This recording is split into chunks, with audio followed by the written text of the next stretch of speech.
Hello, Big Tube. Hello, friends. Welcome to Lizziefaye Loves Books. I'm Elizabeth. There are so many things I need to talk about today. I'm going to be traveling in a few days. I have been working really hard to finish my family history project, which I'm happy to say is done. And I would love to show that to you right now, but I am not going to take the time. It will have to wait until after my trip.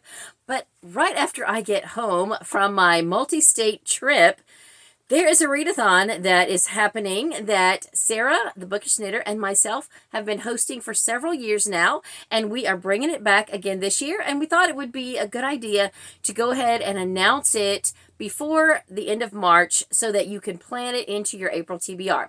Of course, I am talking about the Amish in April Readathon. I always lose track of how many years we've been doing this. It's probably been 7 at this point, I think. I could be wrong, but the dates for this year are going to be April 21st through the 30th. So the last 10 days of April. But like I said, we wanted to go ahead and announce it today and give you some time to figure it into your April TBR. And also, I am leaving in a few days to go on my big multi-state trip for probably the 4th year in a row. I'm going to go to my family reunion out in Texas. And for the 2nd year in a row, I'm going to then go from there to Ohio to see my daughter in the World Championship Winter Guard, Color Guard competition. So I'm excited about my trip. I've got a lot to do to prepare for that. But right now, let me just tell you about the Amish in April Readathon this year and the prompts. And also, while I'm here, I may as well go ahead and share with you my April TBR because it's going to be pretty simple because I'm going to be traveling. So let's start with the prompts. Now, sometimes we like to do a little wordplay and use the letters in the word Amish, A-M-I-S-H, to do the prompts. I know we have done that at least once in the past. We're going to do that again this year, but the words are going to be different. At least some of them are. Because I have realized, and this is not just a sudden realization, I've been realizing this for the last couple of years, that Amish fiction started out being inspirational, Christian-based Amish books, basically started by Beverly Lewis and Wanda Brunstetter. I consider them to be the matriarchs of Amish fiction. And now it has evolved and changed into so much more than that. We still have that aspect, but there are also Amish romances that are not necessarily Christian-based, faith-based. There are Amish mysteries, cozy mysteries, as well as grittier mysteries. Sarah can tell you about one series in particular that she really enjoys reading that are definitely on the grittier side.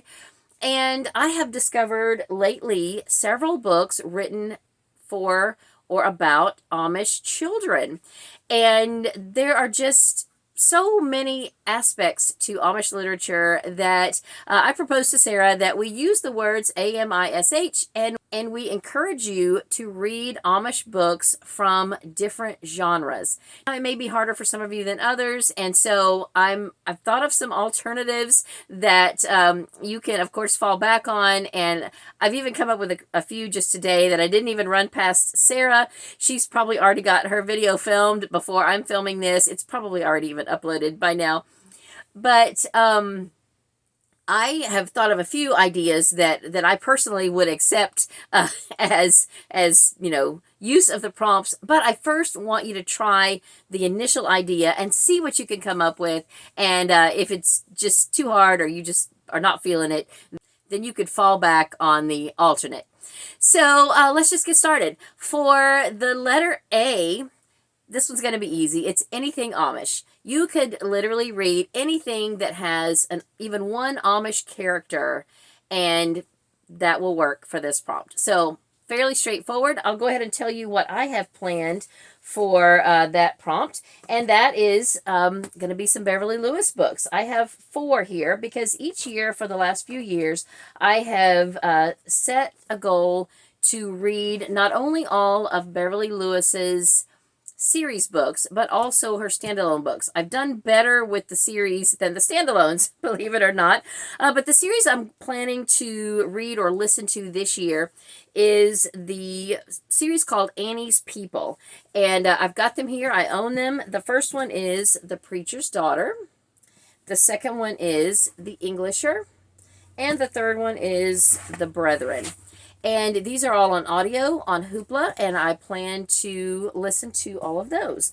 And then I set out really just a couple of years ago to kind of go through her standalone books strategically, and I went back to the very oldest one. It was called The Sunroom, and I have read that. And then the next oldest one was called The Redemption of Sarah Kane, and so I did listen to that a couple of years ago. Now, last year I did not get through any of her standalones because I barely got through one of the series books that I wanted to read and had to end up finishing the series, I guess, the next month. But the next one on the list, I think, is called October Song. I don't own it, and I went ahead and went to the next one on the list, and I do own it. So because I'm focusing right now on reading books that I own, I decided to go ahead and skip October Song for now and go to the next one, which is called Child of Mine. This was actually written by Beverly Lewis and her husband, David. So it is also available on audio on Hoopla, and so I will be listening to this one. And then I'll go back to October Song at whatever point that I feel like doing that, maybe in August. Sometimes I do an unofficial Amish in August, so maybe I'll go back and pick up on that then. So those 4 books are what I am reading for anything. Now, of course, you don't have to read 4 books for any prompt. You don't have to do any of the prompts, but those don't really fit the other categories that I know of. They might, but I always kind of set my goals high. I'm kind of an overachiever when it comes to reading, so that's going to be what I have for the first prompt. Okay, the next prompt is M. M is for mystery. Now, I just have one for mystery, and that's because I'm going to have to read this in print. I'm a little frustrated because I almost know that most of, if not all, of the Amish Mysteries by Laura Bradford used to be on audio on Hoopla. Now there are only the first 3. I've listened to the first 3. This is book 4, and I'm going to do my best to read this one. It probably will take me longer than the 10 days because of the travel and all that, and I have too many other print books that I've got to take with me on my trip, so I'm not going to take this one with me, but I'll start it when I get back. And if I have to carry it on into May, that's fine. This is Suspended Sentence. Like I said, it's book 4 in the Amish Mysteries by Laura Bradford. And then the next prompt is I. I is for perhaps not what you think it's going to be for. This year, I want it to be for information. I want you to try to find an Amish book that is nonfiction. Now, I have noticed at least 1 or 2 in the bookstore where I work that are written for children. They are nonfiction books written for children that would totally work for this prompt, and also will work for another one of the prompts, which I'll get to in a minute. But if you don't want to read a thick, heavy nonfiction book that's about the Amish, you don't have to. In fact, the ones that I have here as examples are not thick and heavy either. I think I do have somewhere a thicker book that is a nonfiction book about the Amish faith, but this is what was at the top of the stack, and so I thought I would show you these as an example, and I will probably make an attempt to read one or both of these books. Probably just one of them. Anyway, this one is called Beyond Buggies and Bonnets by Brenda Nixon. It's 7 true stories of former Amish. And then this one is The Puzzles of Amish Life. It's by Donald B. Craybill. It says it's from a series called People's Place, and it's book number 10. So, I don't know, I picked up both of these at library sales simply because we've been doing Amish in April for so long that now I start to just notice when I see Amish books, and I tend to pick them up. So look and see if you can find any Amish nonfiction in your library, even if it's written for children. That would be a quick and easy way to meet that prompt and to maybe learn something about the Amish that's outside of a fictional story. In fact, I think I've shared this story before.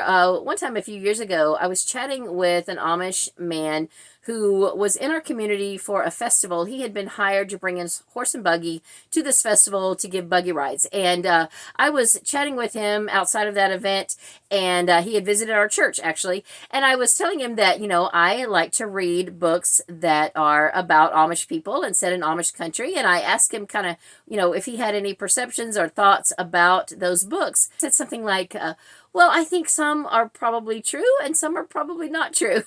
So I think it's good to read from different perspectives and to, every once in a while read something that's a little bit more informational rather than fiction. Now, if information is just not a direction you want to go, I will accept I is for inspiration. If you want to read an inspirational Amish book, like an Amish romance, an Amish Christian themed book, you can do that. If you absolutely cannot find a nonfiction Amish that you want to read, or you just don't want to, I get it. It's fine. We want to make this fun.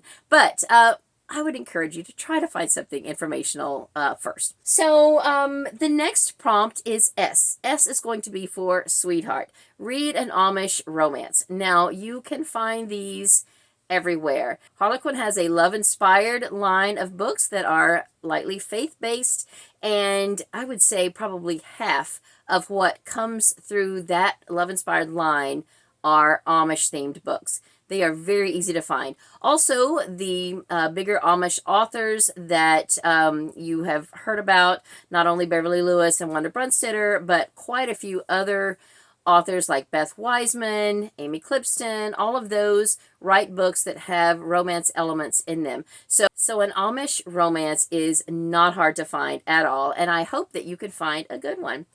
And what I will probably be reading for that is one I've talked about before. It's been on my TBR before, and I just haven't gotten to it. But this is a Beauty and the Beast retelling, and it is with an Amish theme. It's called Belle, and it is by Sarah Price. This is also on audio on Hoopla, and I would like to read that one this year, or listen to it. So the last prompt, H, is for half-grown. I would like for you to try to find an Amish book, or there are some series now, and I'm going to show you a few examples. An Amish book that is about Amish children or an Amish child. I have some examples that I'm going to show you, but I'll give you a couple of alternate plans if you just can't find that. I mentioned a couple of times that I consider Beverly Lewis to be the matriarch of Amish fiction.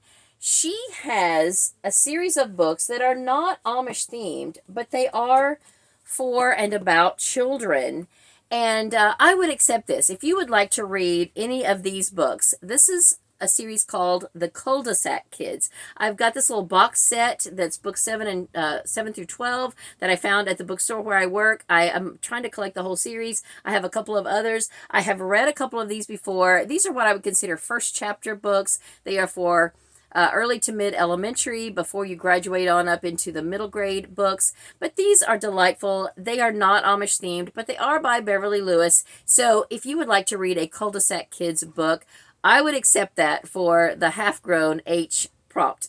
Now, another option is to find an Amish book with a child on the cover or child in the title, like this one I showed here. If you absolutely cannot find or do not want to read a children's book that is about Amish or Amish children, then any book that features a child, preferably one that's on the cover or in the title, that would work. Okay, but now let me go back to my original intent for this prompt and show you some examples of what I'm talking about. Like I said earlier, I have been keeping my eyes out for anything Amish, and one thing that has been cropping up lately are books about Amish children. Some that are not new, I have discovered that I didn't know about. And this is one example. This is a book from 1983. I ran across it probably at a library sale. It's called Plain Girl by Virginia Sorensen. Now, I'm pretty sure Virginia Sorensen has a Newbery winner. I may be thinking of a different Virginia, but anyway, this is a scholastic book, and I don't think that it's faith-based. It is just simply about a girl, probably who's Amish, who maybe has to go to public school for some reason. I don't know. I haven't read it. But this is something you might be able to find somewhere. I don't even know if it's on ebook. You might have it at your library. But this is just one example of just a mainstream book that you could read that has something to do with an Amish child. And then here are... And then I ran across several of these. Someone donated them or traded them in at the bookstore where I work. And I didn't buy them initially, and I wish I had, because when I decided to go back and buy them, there were only, I think, 3 of them left. This is one of them, though. This one is called Polly. They all are named after different Amish children. They are by Mary Christner Borntrager, and they are just about Amish young people. So this is definitely one idea. You might look up that author and see what you can find. Then this one I found somewhere, and I picked it up. This is a Becky book by Sarah Jean Yoder. And so I'm assuming that there are more of this series, but I have not looked it up. This is the only one I have. It's called Making Memories with Grandpas. So probably grandpas is plural, so more than one grandpa, I'm sure. Anyway, this one just looks really sweet. And it's, none of these are very long. They are written for younger people to read, and those look really neat. Now, this series I picked up at a library sale, and I have 4 of them. I don't know if there's any more or not, but this just looks really cute. This series is by Mary Ann Kinzinger and Suzanne Woods Fisher. Suzanne Woods Fisher writes a lot of adult Amish fiction. And I think I've got them in the right order here. The first one is Life with Lily. The second one is A New Home for Lily. The third one is A Big Year for Lily. And the fourth one is A Surprise for Lily. So apparently this is a series about Lily. And I'm assuming this is Lily. Anyway, these just look really sweet. And when I saw them at this library sale, I, of course, had to pick them up. I have not read them or anything. I don't know anything about them. Another book or series of books that I would recommend for the half-grown prompt are some YA books written by Beverly Lewis. The series is called Summerhill Secrets, and you usually find them in 2 separate volumes, and each volume, I think, has 5 books in it. To me, it's just one big story divided into 10 parts, and I would definitely read them in order. Read volume 1 before you read volume 2, but this would totally count for that prompt. I believe they are on audio on Hoopla. In fact, I'm pretty sure that's how I listened to them, was on Hoopla. I don't have the physical copies right now because I loaned them to my church library whenever we got started with that. But hopefully I've been showing you pictures of volume 1 and volume 2, and these are really good books. The main character is not Amish, but she lives in Amish country. She has Amish friends, and I think she's 14. She's either 14 or 16 when the series starts. I feel like she's 14, and then as the series goes along, maybe it ends when she's 16, something like that. But anyway, those are excellent. So that would be a really good recommendation for the H prompt for Amish in April. So anyway, if any of these books look good to you, let me know in the comments, and let me know what you would like to read for Amish in April. We've still got some time. You still have almost a whole month, because Amish in April doesn't start until the 21st of April. But like we said, we wanted to get this out there so that you could plan Amish in April into your April TBR. Now, one more thing I'd like to mention, and I have not run this past Sarah at all. Hopefully by the end of the month, we can do some sort of a live stream wrap up, maybe on Sarah's channel. She likes to do reading sprints and things like that. And I would like to do a giveaway, because I just discovered that I have 2 copies of The Farmer's Market Mishap by Wanda and Jean Brunstetter. So I would like to give one of these away. If you would like to be entered to win one of these, then please put Farmer's Market in the comments of this video, and I will write your name down. And then if you forget to do that, if you come to the live stream, then just mention, the giveaway in the live chat, and we can add you. I'm just going to do it old school. I'm just going to put names in a bowl and draw them out. Like an Amish person would probably do. They wouldn't look it up on the computer and do one of those spinny things. They would just put the names on a piece of paper and draw them out of a bowl. So that's what we will do. And now, this is not even planned. There is nothing scheduled right now, but we will announce if we decide to do something like this. And if Sarah is not able to do it, then I'll do something live on my channel by or around the end of the month. Just look for details from both of us, and we'll let you know when that will happen. But during that time, I will do some kind of a giveaway. And contingency, if that doesn't work out, just comment to this video that you would like to be entered in the giveaway, and when I get back from my trip or by the end of Amish in April, I will just do a a giveaway myself, and I'll announce the winner on this channel. So somehow we'll figure that out. It was just something that came to me today, and when I realized I had 2 copies of this book. Okay, so that is everything for Amish in April. Now, I mentioned I would go ahead and share with you my TBR for the rest of the month. It's pretty straightforward. I am going to finish reading, or make an attempt to finish reading, the print books that I needed to get to for March Mystery Madness, because I have several prompts that I did not meet that need to be read in print, and I'm going to just go ahead and make an attempt to finish those. Now, I started this one for the first prompt, Dressed to the Nines. This is Dial Emmy for Murder by Eileen Davidson. I am just a little ways in to that. And then I tried to start Full Dark House by Christopher Fowler. This is for the middle prompt, one for Janelle. And I was just not making any headway in it, and realizing that I have a couple of library books for March Mystery Madness that I need to finish before I leave on my trip. And I thought, okay, I can take this one on my trip because it's my book. So I just set it aside with the plan that I would finish it later. A couple of others I have not even started. I'm going to listen again to the first book in the Cahill Files series. This is a spin-off series of the original 39 Clues. There are several spin-off series. I've already listened to the first one, but the first one is on Hoopla, so I'm going to listen to that again. It's just a real short audiobook. And then this book contains the print version of books 2, 3, and 4 in that series. There are 5 books in the Cahill Files series. So I'm going to probably take this one with me on my trip, even though the prompt with to read a book with a 9 on the cover I will have already met by just listening to the first one again. I still would like to read that one.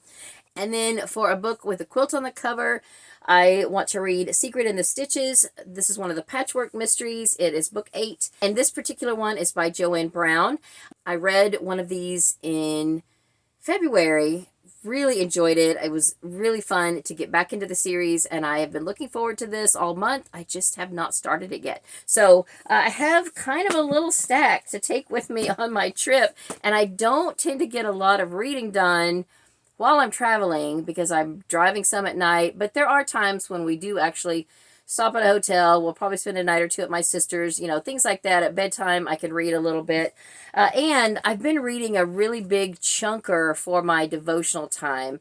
And I'm not really sure yet what I will read for my devotional time. I'm also reading a 365-day devotional that just has 1 page per day. So I'll definitely take that with me. And that might be all I'll do for devotional time for April, and then that'll give me a little bit more time to dig more into some of this print reading. So I do have a couple of print books that I am trying to finish right now. One is for the Let's Read Nancy Drew read along, and I'm only like a quarter of the way done, but it's Nancy Drew, so I should be able to finish this one before the end of the month. We're reading Secret of Redgate Farm right now. The next one is Nancy's Mysterious Letter, I believe, and I don't own a copy, so I'm not even going to check it out from the library until I get back, and it may have to go on hold because when I get back, it's going to be Amish in April, so I may have to just read 2 in May. It'll be middle grade May anyway, so be on the lookout for announcements for middle grade May. We have already been making plans, and it's going to be super fun this year. And then another one I mentioned as a possibility to read the 9th in the Aunt Dimity series, but on audio right now, I'm listening to the 9th book in another series, so I probably will not try to take this one with me, but at some point this year, I would like to read this one. This is Aunt Dimity Snowbound by Nancy Atherton. I love this series, but I haven't read one in quite a while, so I'd like to get back to this. Then on audio, I am going to be listening to the next 2 of the Jen McKinley Cozy Mysteries for the Triple Top Treat read along. I happen to own both of these for next month, but they're both on audio on Hoopla. This is book 12 in the Library Lovers Mysteries called Killer Research, and book 14 in the Cupcake Bakery Mysteries called Strawberried Alive. So I will be listening to these on audio probably while I'm en route, while I'm driving. I will listen to those, and I'm not sure what else I will listen to while I am driving. Sometimes I will listen to YouTube videos, which I don't have to actually watch because you shouldn't be watching something while you're driving. But that uses a lot of phone battery, and I don't want to have to keep my phone plugged in all the time, so I'm not sure yet what I will listen to. But if I don't get a March wrap-up done before I leave on my trip, then I'll just do March and April all together, or I'll do a March Mystery Madness wrap-up when I get back. I could possibly get one done, but I need to focus on getting ready for my trip and making sure I leave early enough to get to Oklahoma, pick up my sister, and get to West Texas and not miss the reunion. So that is all for this video. Thank you so much for watching. I hope to come back from my trip ready to do more videos. I'm also going to be doing videos again on my second channel, The Reading Reseller. I have got some new strategies. I'm kind of do a reboot of my Sell What You Own challenge, my decluttering challenge. I really want to just go over my house and do an overhaul and declutter my entire house and spend, it'll take me the rest of this year to get that done, if not longer. But I want to make some really good headway when I get back. Now that I have this little family history book done, then I don't have any excuses. So that's all for this video. Thank you so much for watching. I hope you're having a great day. Read a good book, and God bless you.